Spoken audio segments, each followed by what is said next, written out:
Hi, so I am Adam.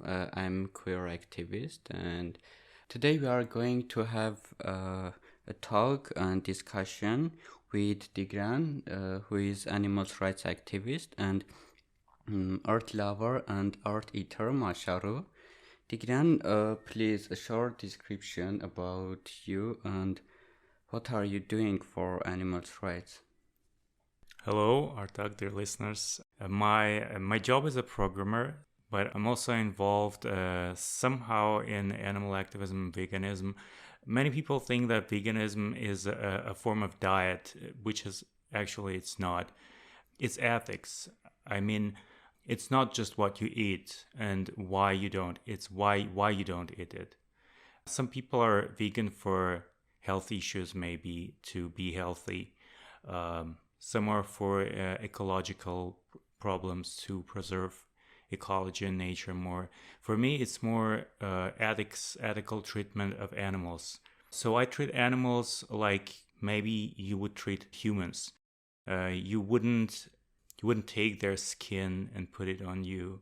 You wouldn't exploit them. You wouldn't enslave them, at least in modern time, I hope. Of course, you wouldn't eat their flesh. Animals are live beings just like humans. Maybe they don't build bridges and buildings. Maybe they don't drive cars, but they have the same neural structure as we do. They have bodies, they have limbs, most of at least the animals that some humans eat. And so we're very similar. And why don't we eat other humans? Because we're similar. We're not the same. Everyone is different. And if you are highly egoistic, you just care only about yourself and you don't care about others. If you're one level higher, then you care about other people. If you're another level higher, you care about other animals too. Then you can continue to the entire planet and preserve it and save it and have as little impact as possible on the planet. So veganism for me is first of all ethical treatment towards the animals, but it's also ecology and health. Why not? Masharu, as we know, you are not local. Introduce yourself and tell us about your work. Why did you decide to come Armenia and what do you do? Thank you so much for inviting me here. It's great to be in your office of NGO DiverCity and to connect to you, both of you, Adam and Tigran, and know a bit more about your work. I hope you receive the fundings you're waiting for. So, yes, I am masharu. My roots are in Russia, but I live right now in the Netherlands already for 14 years. And I like to eat earth. It is my personal practice, but this became as well my professional practice, as I started getting to know people who eat earth as well and collecting different samples of chalk, clay, limestone that is being orally consumed. And this all grew into a project which is called Museum of Edible Earth. Right now I am in Yerevan. I was invited here to participate in an exhibition in the Modern Art Museum. And this exhibition explores the connection, but also boundaries between Earth of archetype of Mother Earth and Motherland.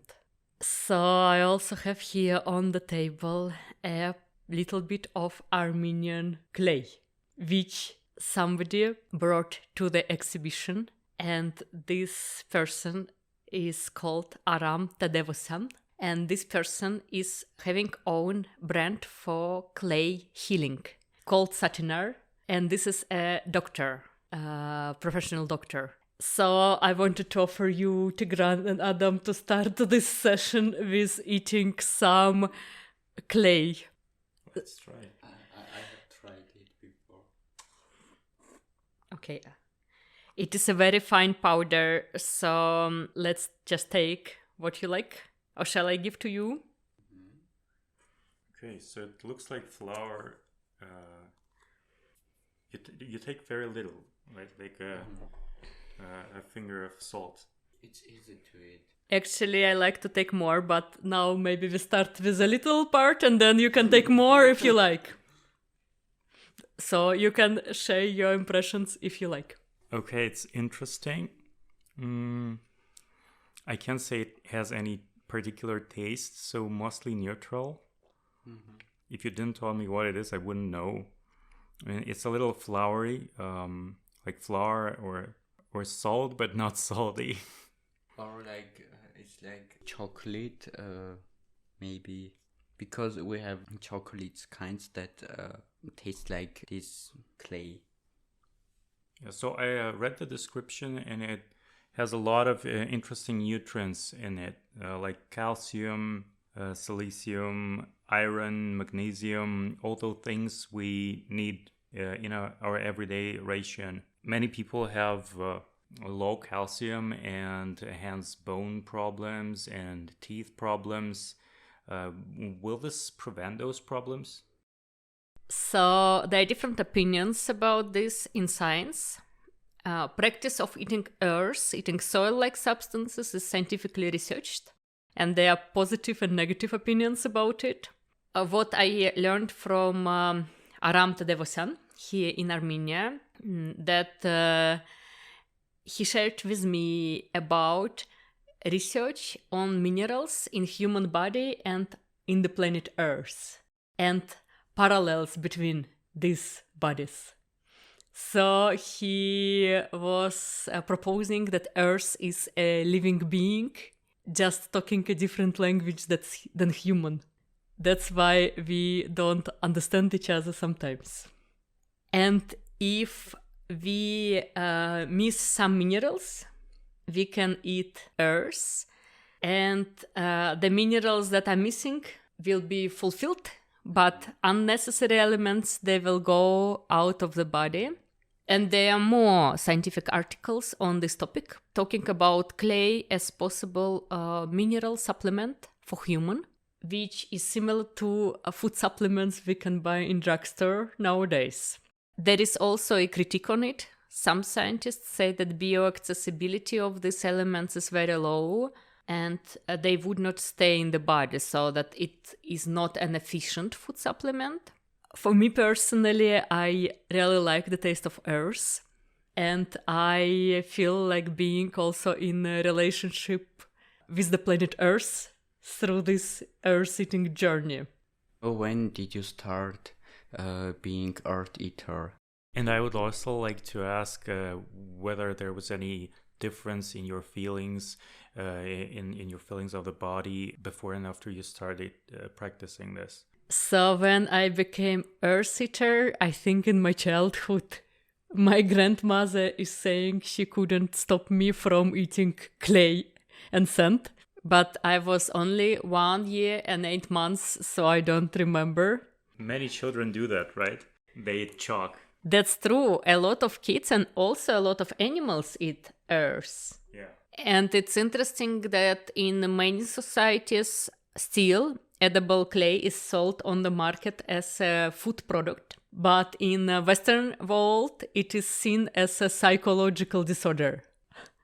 So something which is traditional practice in one culture becomes a disorder in another culture.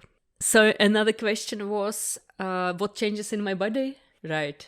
I don't eat that much also, maybe per day between 10 and 50 grams, rather 10 than 50. But at some point I was trying to eat more and more clay and to eat less food. And then what I noticed was changing, that I didn't need to use toilet paper anymore because everything was just so smooth and sticking together very well. That's quite handy. So also you can save on toilet paper. I think maybe yes. I met one time a person who was saying that she only eats earth and nothing else. I don't know if it's true or not, but I saw that she was eating a lot of earth and she said that she had diagnosed cancer, but after she stopped eating food and started eating earth, the cancer stopped. I don't know if it's true, but she was... It would be a personal experience, maybe. But I have another question for you, if you want to say more about. As I know, you have a feminist point of view. I want to listen more about the connections between feminism and earth eating. If you want, share your knowledges or your opinions about this connection. Thank you. Yes, thank you for the question. For me, concepts and theses of queer ecofeminism resonate a lot, and I identify as non-binary. So I also prefer using non-binary gender language towards myself. And in the past, I was thinking this is something different from my love for Earth or my project with Eating Earth. I'm doing this already for about 9 or 10 years, this project. Getting to know concepts of ecofeminism, especially, I realized how much actually these things are connected. We had a meeting another day in the trans space in Yerevan to talk about ecofeminism, and what I shared was resonating for me is the binary as a construct. So binary of genders, woman and man, which has not been in place in many traditional cultures. For example, in North America, in Asia, on African continent, a lot of societies had system of genders with more than 2 genders. And this binary of man and woman is also linked to the binary of nature and human. And human is always a man, or often a man. Even the word itself is referring to a man in English, and then nature is associated with a woman. And then the binary of earth and sky, and the god is on the sky and is a man. And then the earth is associated with Mother Earth and with woman. And in English, American English, earth is often associated with dirt, which has negative connotation. And then dirt is often associated with sexuality, with our body. Like if I say, I will show you now dirty pictures. This is not going to be about Earth anymore. I took this example actually about dirty pictures from a lecture of Star Hawkins, an ecofeminist from United States. And then this binary of sexuality and intellectuality. And again, in contemporary culture, sexuality is projected on female assigned body all the time. And then intellectuality is associated with men. So all these constructs of binaries are connected to each other. This way of being, thinking, and experiencing world brought us to where we are today. Environmental crisis, climate crisis, it is all connected to binary, to patriarchy, to this binary of human and nature, that imagination that human can be an owner of nature rather than being a part of nature. For me, all this is very alien, and also maybe this is connected to how I identify as a non-binary gender person. The idea that Earth is a living being resonates with me a lot. And I feel like having a relationship with Earth. And sometimes it is also not an easy relationship. Okay, the next question is for you, Tigran. I want to know, what do you think about the connections between earth eating and veganism? Okay, so this is the first time I'm hearing about earth eating. I'm thrilled and interested. I didn't have enough time to ponder about it and the connections. But so first of all, what masharu was saying about earth and being in balance with the earth and with the planet and with nature, rather than being a conqueror and trying to fight it, resonates with me. And I try to do that as much as possible in my life to be in harmony with the nature. And this concept is, I believe, the one idea that connects us more than anything else. If you have any comments. Yes, I'm also thinking now on the question of connection with veganism.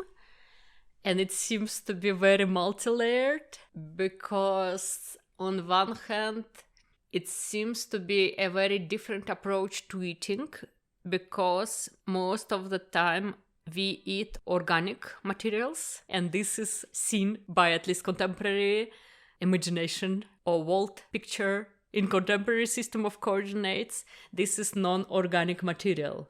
On the other hand, if we imagine Earth as a living being, maybe this silicium oxide is also alive. I am also now thinking about the book of Gabriel Garcia Marquez, 100 Years of Solitude. There was a character eating earth, but this character was eating earth together with worms. In this sense, this practice was not vegan anymore. And if the earth is a living being, what does it mean to eat parts of earth? And in any way, as human, we consume earth, as we eat everything what is coming from the earth. But what does it mean to eat earth directly? Can we eat the whole planet? Maybe yes, but not directly by eating it, but by destroying it. What I also heard, but I'm not an expert, that earth has different bacteria and vitamins. Is it like this B12 vitamin, which is very important? B12 is actually found in earth. Normally, animals get it from earth, because you've probably seen animals licking earth. Also, the excrements of their own and other animals that also contain B12. So B12 is a vitamin that we need very little of. The bacterium synthesizes it, not animals, not plants, and it can be found in earth, actually. Yes, so again, I don't know how much of B12 can be absorbed by eating earth. Maybe this is not the way to get B12, but it is true that the vitamin is there, and I would be interested to know more if actually we can get vitamin from earth, from eating it. For me, I think love to earth is not only about eating, but somehow this is one of manifestations that became central to this practice I'm doing now with the Museum of Edible Earth. But this is not only about eating, I think it is about relationship with earth, and not only earth under my feet, but also the planet Earth. Thank you for the answers. I'm also vegan, and for me, veganism is more about animals' rights. And the second reason that I decided to become vegan, that's ecology, to save the nature. But during that time, I didn't think even about eating earth. So your answers are very interesting for me. So we three of us need to research more and more to see the right connections between earth eating and veganism. If you have anything to say before moving forward to the sixth question. Okay, so I'm also very inspired by our conversation, and I'm not vegan, but now talking to you, I think more about this. I was already, of course, thinking about if I can be a vegan, and this is something on my mind. And I would like to explore it more. So thank you so much for this exchange. And indeed, in connection to the practice that I already have of eating earth and love to earth. Yeah, sure. I've been thinking before becoming vegetarian, I was thinking a lot for years. And like you, I couldn't find enough powers in me to take this decision, to make this change in my life. But then when I did it, and I was 18 at the time, it felt so easy, and I felt so much lighter. I could feel my body lighter than it used to be. And of course, my conscience was much lighter because I knew that I'm not causing anyone's death.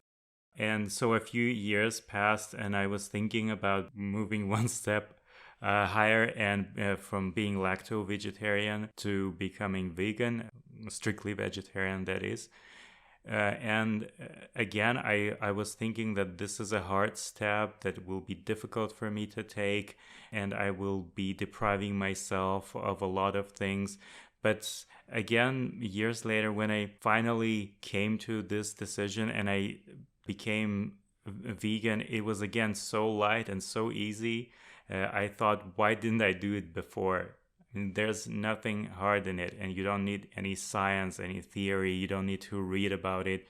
You just don't eat the animals and animal products, and it feels so easy and natural. Okay, thank you. And the last question is about messages that you want to share with everyone. This is for both of you. So I think that the message, my message is not going to be do something or don't do something. My message will be look inside you, inside your heart, inside your feelings. What does your conscience tell you? Because I see many people who can't eat meat after seeing a ram or a cow or a pig slaughtered, because that way they know where that piece of meat comes from. And this understanding makes it impossible for them to put that piece of flesh into their mouths. But if they don't see it, they eat it very mindlessly, like without thinking about where it comes from.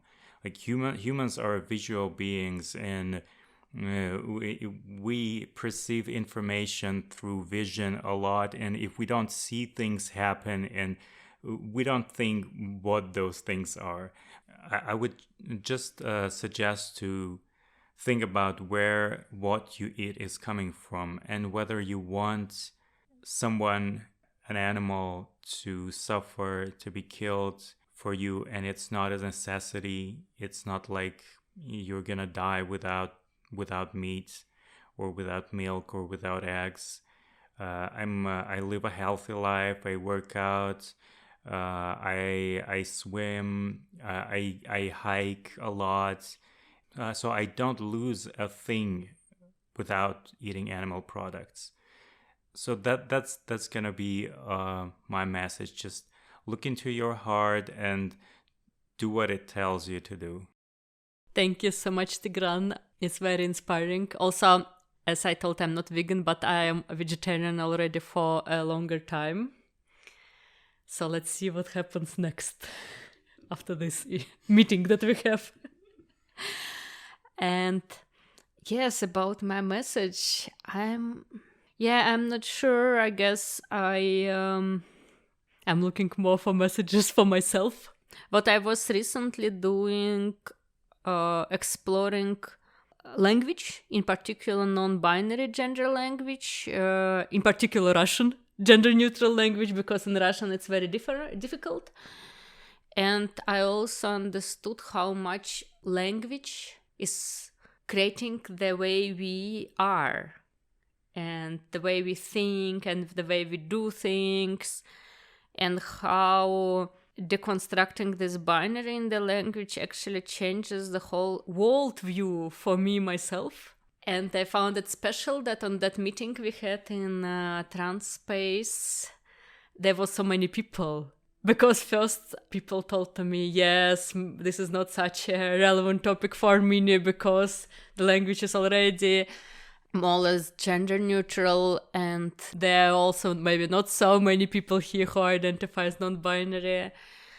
But at the end, the space was so full, and it was such an interesting conversation, and I also kind of understood from some people, also maybe talking afterwards, that it is not easy sometimes to bring ahead this maybe non-binary identification or some other things about oneself. And it was also really not easy for me as well in my journey, and I'm still in this process. But it is also really rewarding, and I see how much in the past months, even in my life and even within this journey to Armenia, I'm becoming more and more myself and more one, in the sense of what I do, how I live my life, what is my beliefs, what is my occupation. It's all coming together. So I would like to live in the world where I and people around me are just honest with ourselves and become one and create the society we want to be a part of, even if this is going to be not the whole humanity. Still, I think it is already powerful to create these islands. So thank you very much for inviting me here today and sharing this. Thank you very much for your messages and for the sharing process all this time. I have a message too. It's like to feel others, to want to know more and more about others, about Earth, about different cultures, because that is the key process that can help us to be more sensitive, more open to the other cultures, other lifestyles. So to love and to feel Earth, to feel others, to feel the humanity, that's my message. And I would like also to thank people who with whom I worked in Yerevan. So Susanna Gulamirian, Olga Ganzha, Veronika Babayan, and Tatevik Ghukasyan. I hope I pronounced all the names correctly. This is an exhibition that took place in the Modern Art Museum, a feminist exhibition. And I would like to thank all the wonderful people I met in different alternative spaces here, Queer Sister and Trans Space. And now I'm here in this wonderful NGO, DiverCity. So there are really a lot of great initiatives taking place in Yerevan, and I'm really inspired to meet people here. Also, of course, a feminist library, and to be a part of this for 3 weeks of my life. And it gives me a lot of hope seeing so many younger, talented people living lives that they are believing and staying true to themselves. Thank you for coming and having this talk. Thank you very much. Thanks for having me. Thank you so much. Bye. Bye-bye.